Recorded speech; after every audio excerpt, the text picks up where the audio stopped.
What's going on, ladies and gents? Welcome back to another video, guys. August 27th update content preview. That's right, we have a patch coming up next week with new content, new characters, new weapons, and a lot more to come. Now, I know this patch has been super dry and there has been some controversy for sure revolving the brand new Halls of Monarchs that's coming out. So we're going to talk all about that, plus read over everything to expect, and not to mention we should have a dev live stream as well as a sharp live stream, which means codes coming up, and then of course the content creator program will be back right before the patch. So probably I think on Wednesday we should see this, or Tuesday night we should see this coming back. So if you are already supporting and extended, thank you so much. More codes are coming your way. You don't have to re-support on this new update, but for anyone who forgot to extend and is not supporting, this will be ready for you. You guys can click it at any point, get back into supporting again, and get yourselves some free codes. And make sure, guys, you hit up that Discord, join the gaming Discord, and get yourselves a chance to win some free money for anyone who's a supporter for every season. That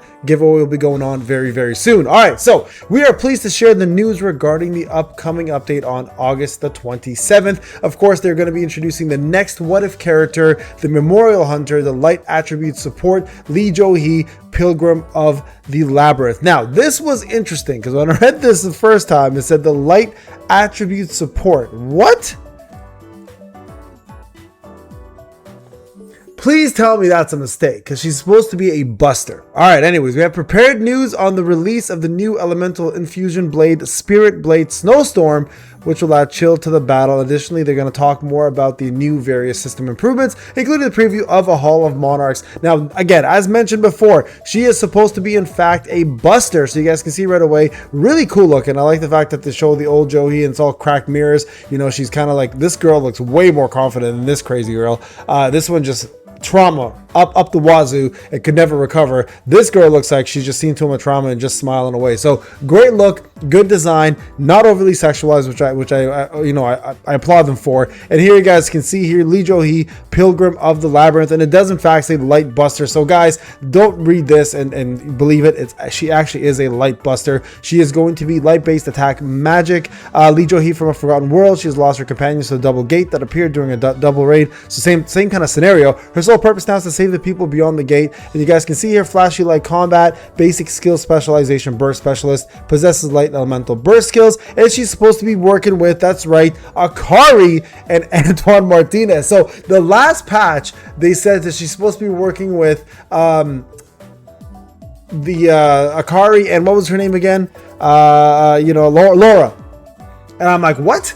Why? There's no infuser here. They can't do infuse without a buster. Busters can't infuse or do the burst without a infuser. And here you guys can see Antoine, in fact, is the actual team. So this is probably what you're going to be running. Finally, Akari gets a little bit of love, and it's so funny because she was originally built for Thomas and now is built for Lee Jo-hee instead. So new character coming our way. And of course, you guys can see new Sunja, new weapon. Honestly, when I saw this the first time, I thought straight up of Game of Thrones and, the North with the Starks, with the wolf and everything, but really cool looking, strong synergy with attacks that trigger freeze. So this is going to be your brand new, I would assume, your overload weapon, and this is going to be supposedly really good with Scatty. Don't even ask me why we're still using Scatty. We're talking about Scatty, but Scatty is coming back to the forefront as the main DPS weapon.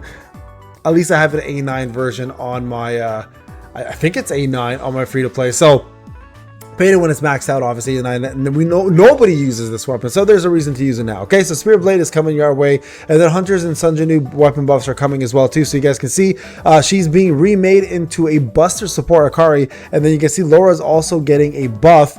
So when she you see specific Akari's Ring of Fire skill hits, the Divine Flame effect will no longer be removed, and even at maximum stacks, Divine Flame will not be replaced by Ring of Fire, allowing both effects to be used simultaneously, which is incredible. And you guys can see right here, remake into overload specialized weapons. So there's going to be buffs to Antoine, Akari, and Laura. And then here you can see Scatty getting the limelight here. And then of course it's going to be the Scythe, then the Gale weapons, and then the two other weapons here, which I thought they just updated this one. I could be wrong. Maybe they haven't been updated yet, but that is coming your way as well. And then a new weapon skin is coming. The Transfiguration Key is having a Waning Moon key. This is going to be the top 1,000 Calamity folks. So anyone who gets top 1,000 will have a chance at this key. And then over here, you guys can see a costume. Look at that.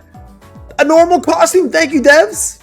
I applaud this. This is great. This is how Joey should look like, and I think this is a fantastic costume for her to have. And then, of course, we go down here, and the girl who is going to be in battle is wearing a nightgown. Listen, great looking, just makes no freaking sense to me. But anyways, I'll let Zaf drool over that one. I'll talk about other stuff. I know my mans will be saying that anyways. So new content here. It is Hall of the Monarchs. Defeat past enemies in the Hall of the Monarchs to climb ranks and earn various rewards. Clear Workshop or Brilliant Light tier 10 to unlock Hall of the Monarchs. So that has to happen, unfortunately. The first season of Hall of Monarchs will begin on September 3rd. So for those of us, including myself right now, because I'm still on the second or third battle here, tier 10 who cannot clear tier 10, you will not be doing this new Hall of Monarchs. And you guys can see here, Surtur the Flaming Doom is a boss here. So Hall of Monarchs requires no entry materials. Challenge can be repeated without limits. It consists of 3 stages with enemies from the Workshop or Brilliant Light appearing at random each season. Clear the stage sequentially to achieve a high score. So you guys can see here, the purpose of this is you actually give yourself debuffs and give the boss buffs, and that will give you more points. So the more you debuff yourself and buff the boss, you actually will get yourself more points. And then there's a system here which looks like it's going to be giving you a title plus other rewards as well. So the title here you can earn, you can earn a title and a frame actually. So that's there. So again, it's nothing crazy, but it is available for you, okay? And then upcoming ranking system overhaul notice. The trophy system is now being replaced, as well as the power levels are going to be replaced. So you guys can see here now they're going to be giving us more rewards here. And I think we can claim these all for ourselves a second time, which would be nice. And then the following the rank system overhaul, the Battlefield of Time will not be held during the season. They're going to keep Edge of Illusions and Flames of Calamity for us to continue going. So that does not change. And in other news, of course, they're going to be adding more stages, more reverse and hard modes are going to be added. Simulation Gate is going to tier 60. And I know a lot of you are going to say, hey, Payne, what the hell happened to Sun Janu? I have no idea, guys. Don't ask the question. They never decided to make it. Maybe it'll arrive one day. Maybe it never will. Auto battle improvements again.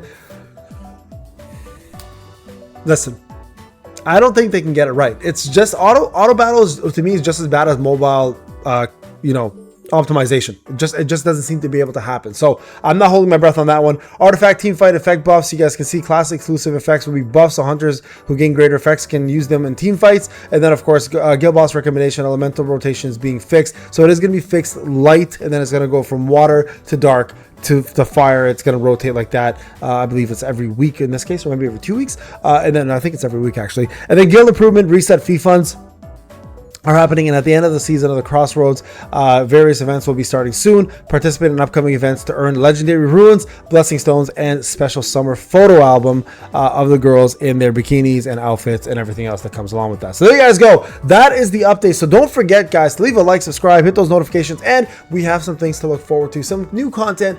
You know what? If I can't do on my free-to-play account, I will be doing the new content on my pay-to-win account. One way or another, you guys will get it from me. It's unfortunate that they only leave me to tier 10. I think tier 9 would have been okay.